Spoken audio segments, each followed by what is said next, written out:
Assalamualaikum warahmatullahi wabarakatuh. Iwanullah. Beberapa waktu yang lalu pengadilan Tom Lembong kembali dilaksanakan ya. Nah, di sini menjadi semakin menarik karena tetap menjadi perhatian dari publik. Di mana sebelumnya pada saat Tom Lembong sebelum diseret ke pengadilan, waktu dia ditetapkan menjadi tersangka dalam kasus impor gula.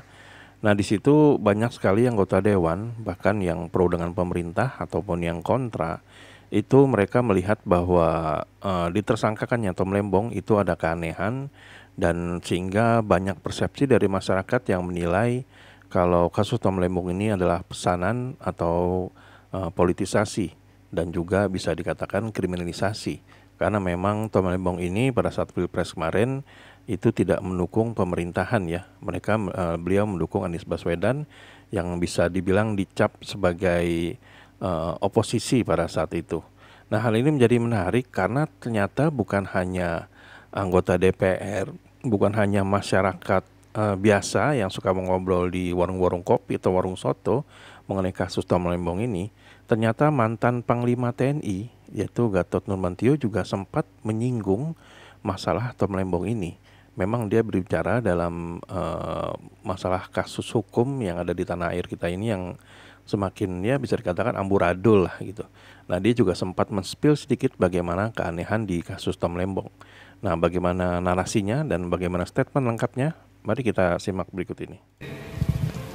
Belum lagi kalau saya seorang tentara, saya selalu berpikir tentang ancaman. Jadi menteri-menteri yang ada, menurut analisa pribadi saya, itu adalah semacam kuda Troya masuk ke dalam untuk menyiapkan menjadikan sang pangeran menjadi orang nomor satu. Entah gimana caranya. Boleh saya berpikir seperti itu sebagai rakyat, boleh, jangan disalahkan.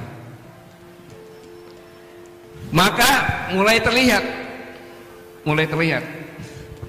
dengan kasus-kasus yang baru. Boleh jadi kalau saya katakan kasusnya Tom Lembong itu adalah pembusukan dari dalam. Orang tidak melihat Tom Lembong itu kejaksaan, tidak. Pemerintah sekarang yang berusaha untuk menjadikan Tom Lembong. Kan gitu. Apakah benar? Belum tentu benar. Bisa jadi ini pembusukan dari dalam. Karena dilihat dari kacamata hukum, kita lihat saja nanti. Paling-paling nanti dalil hukumnya seperti Dr. Syahganda Nenggolan, ya, Dr. Jumhur, ya, Dr. Anton Permana, ya, yang sumir semuanya dan secara logika berpikir hukum tidak mungkin. Karena ketika saya jadi saksi ahli, saya bicara sama hakim dan jaksa, yang mulia saudara hakim dan jaksa, saya bingung saya duduk di sini sebagai saksi ahli.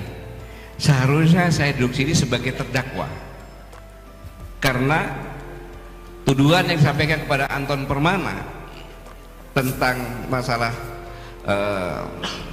Omnibus Law itu mengutip persis dari pernyataan kami yang saya tangani. Maka yang mengutip dijadikan terdakwa, yang membuat sebagai saksi ahli, dan berdasarkan keputusan Mahkamah Konstitusi apa dikatakan itu benar. Dan nah itulah hukum di kita ini gambarannya. Ya, itulah statement dari Bapak Gatot Nurmantio, di mana dia menyebut secara keseluruhan memang hukum peradilan di Indonesia saat ini memang sedang tidak baik-baik saja ya.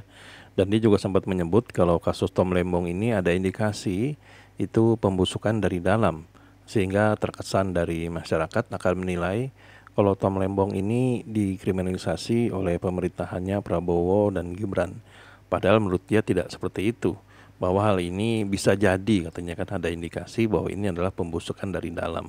Dan dia juga menyebut kalau dirinya itu membuat sesuatu, entah itu narasi, entah itu tulisan itu seperti apa, lalu kembali dikutip oleh Anton Permana, tapi yang masalahnya dirinya malah menjadi saksi ahli, sedangkan Anton Permana itu menjadi terdakwa.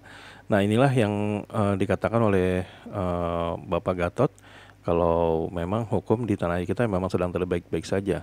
Itu tidak disasar siapa yang membuat kesalahan, tapi disasar siapa yang harus dikriminalkan. Kira-kira seperti itu yang kami tangkap dari statement dari Pak Gatot Nurmantio. Dari yang jelas-jelas dia mengatakan saya yang membuat, saya yang menulis, tapi hanya orang mengutip, tapi orang itu jadi terdakwa, saya malah jadi saksi ahli.